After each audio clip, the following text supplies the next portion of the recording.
नमस्ते दोस्तों। आज हम एक बार फिर आपके बीच लेकर आए हैं एक प्रेरणादायक कहानी जिसको पढ़कर आपकी सोच बदल जाएगी। अगर स्टोरी आपको अच्छी लगे तो नीचे कमेंट करके जरूर बताइए।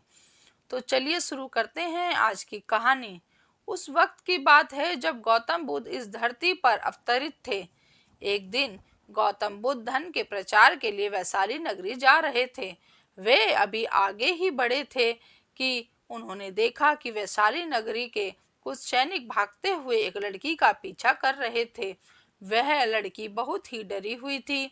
वो एक कुएं के पास जाकर खड़ी हो गई और हांफने लगी। उसे प्यास लगी थी तो उसे पानी पीना था। भगवान बुद्ध ये सब देख रहे थे। फिर उन्होंने उस बालिका को अपने पास बुलाया और कहा कि तुम उस कुएं से पानी निकालो और स्वयं भी पियो और हमें भी पिलाओ। उतनी ही देर में वो सैनिक वहां पहुंच गए। भगवान बुद्ध ने अपने हाथ के संकेत से उन सैनिकों को रुकने को कहा।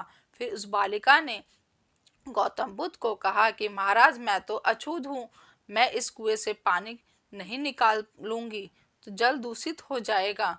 मैं आपको कैसे पानी पिला सकती हूँ। भगवान बुद्ध ने उसे फिर से कहा, बेटी, मुझे बहुत जोर से प्यास लगी है। पहले तुम मुझे पानी पिलाओ। उसी वक्त वहां पर वैशाली के राजा पहुंच गए। उन्होंने बुद्ध को नमन किया और सोने के बर्तन में पानी देते हुए कहा, महाराज, ये लीजिए केवड़े और गुलाब का सुगंधित पानी आपके लिए। लेकिन बुद्ध ने उस पानी को लेने से इनकार कर दिया और कहा कि हम इस बालिका से पानी पिएंगे। राजा थोड़ी देर वहां रुक गए। बुद्ध ने फिर से उस बालिका से अपनी बात दोहराई। फिर बालिका से रहा नहीं गया और इस बार साहस बटोरकर उसने कुएं से पानी निकाला। फिर पानी स्वयं भी पिया और बुद्ध को भी पिलाया। फिर पानी पीने के बाद बुद्ध ने बालिका से पूछा, पुत्री, तुम इतनी डरी हुई क्यों हो? तुम्हें किससे भय है? फिर बालिका ने पूरी बात बताई कि मुझे राजा के दरबार में गाने का अवसर मिला था।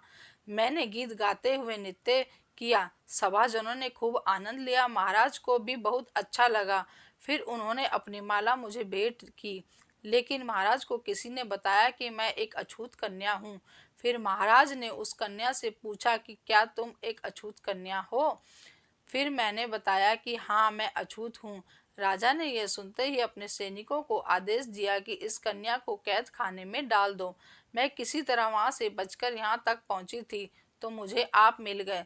बुद्ध के पास मैं खड़े उस राजा को कहा, सुनो राजन, मैं चाहता हूँ कि मेरी इस बात को आप सदैव याद रखें कि किसी भी इंसान की पहचान उसके धर्म या जाति से नहीं, उसके गुण और कर्मों से की जाती है। जिस कन्या के मधुर कंठ से निकलते गीत और नृत्य आप सबने आनंद उठाया, उसे पुरस्कार दिया। जिसके कार्य इतने अच्छे हैं वे अछूत हो ही नहीं सकती और आप उसे अछूत कह रहे हैं। सारी प्रजा का पिता होकर ऊंच नीच का भेदभाव रखते हैं। सुनो राजन, यहाँ पर नीची सोच और छोटे कार्य करके अछूत होने का परिचय तो आपने दिया है। वैशाली नरेश को अपने इस कार्य से घृणा होने लगी और बहुत पछतावा हुआ। फिर वह बुद्ध के चरणों में गिर पड़े और क्षमा मांगने लगे। कहा कि आपकी इस बात को मैं सदैव याद रखूंगा। फिर वह वहां से चले गए। तो दोस्तों, इस कहानी से हमें यह शिक्षा मिलती है कि कोई भी इंसान अपने कर्म और विचारों से बड़ा बनता है, अपने धर्म या जाति से नहीं। ऐसे छोटे विचार रखकर खुद अछूत ना बने, बल्कि ऊंच नीच का भेदभाव भूलकर एक अच्छे मानवता का परिचय दें।